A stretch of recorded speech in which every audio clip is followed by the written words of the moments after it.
தாக்க தயாராகும் Israel. America எச்சரிக்கை, அதிர்ச்சியில் ஈரான். என்ன நடக்கிறது அப்படின்னு பார்த்தோன்னா, ஈரானுடைய அணுசக்தி மையங்களை டார்கெட் பண்ணுறாங்க. அணுசக்தி மையங்கள் மட்டும் இல்லாமல் அதனுடைய உள்கட்டமைப்புகள் மீதும் இஸ்ரேல் தாக்குதல் நடத்த பிளான் பண்ணியிருக்காங்க. இதுக்கான நடவடிக்கைகளுக்கு இஸ்ரேல் தயாராகி வராங்க அப்படின்னு அமெரிக்காவுடைய உளவுத்துறை ஒரு எச்சரிக்கை விடுத்திருக்காங்க. இஸ்ரேலுக்கும் ஈரானுக்கும் இடையே மோதல் போக்கு அப்படிங்கிறது இருக்குது. அது ஒரு மாதிரி அது நடந்துக்கிட்டே தான் இருக்குது. ரெண்டு நாடுகளுக்கு இடையிலான ஒரு மறைமுக போராக இருக்கட்டும், இல்லை ரெண்டு நாடுகளுக்கு இடையிலான பிரச்சனையாக இருக்கட்டும், அது ஒரு லைனில் போயிட்டு தான் இருக்குது. ஈரான் தன்னுடைய ஆதரவு அமைப்புகள் மூலமாக இஸ்ரேலுக்கு குடைச்சல் கொடுத்துட்டு வராங்க.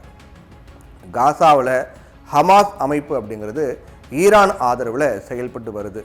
ஈரானும் அதற்கு சப்போர்ட் பண்ணுறாங்க.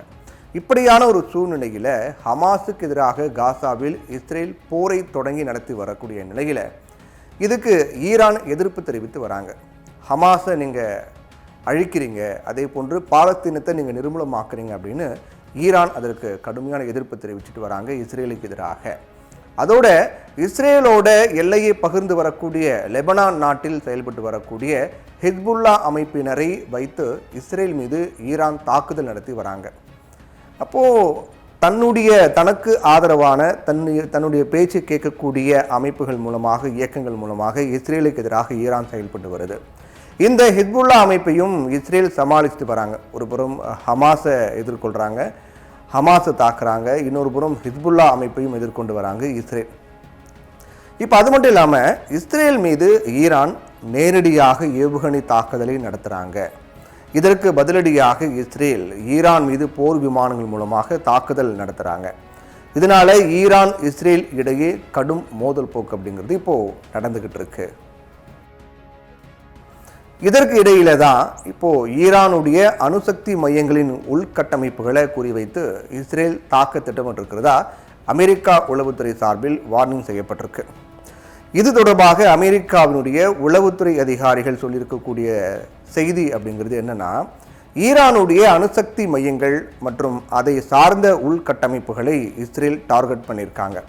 இது தொடர்பான நடவடிக்கைகளை இஸ்ரேல் இறங்கியிருக்காங்க. சீக்கிரமாகவே தாக்குதல் நடத்த வாய்ப்பு இருக்கின்றது.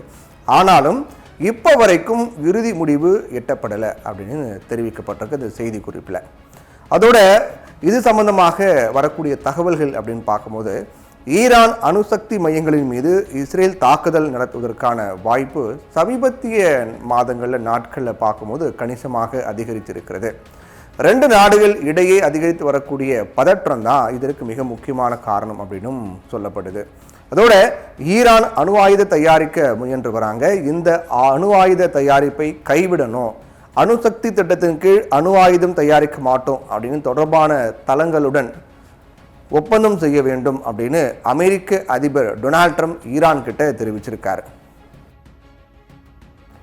இது தொடர்பாக ரெண்டு நாடுகள் இடையே பேச்சுவார்த்தை நடத்தப்பட்டிருக்கிறது. ஆனால் இன்னும் உடன்பாடு எட்டப்படலை. இந்த விஷயத்தில் ஈரான் முடிவெடுக்க 60 நாள் காலக்கெடுவை அமெரிக்கா கொடுத்துருக்காங்க. இந்த காலக்கெடு முடிவடைந்ததும் ஈரான் இன்னும் தாமதித்து வராங்க. 60 நாள் காலக்கெடுங்கிறது முடிஞ்சும் ஈரான் தாமதம் பண்ணிட்டு வராங்க. ஈரான் ஒருவேளை ஒப்பந்தம் செய்யாவிட்டால் அமெரிக்காவும் ஈரானை குறிவைக்கலாம். அதற்கான வாய்ப்பும் அதிகமாக இருக்கின்றது.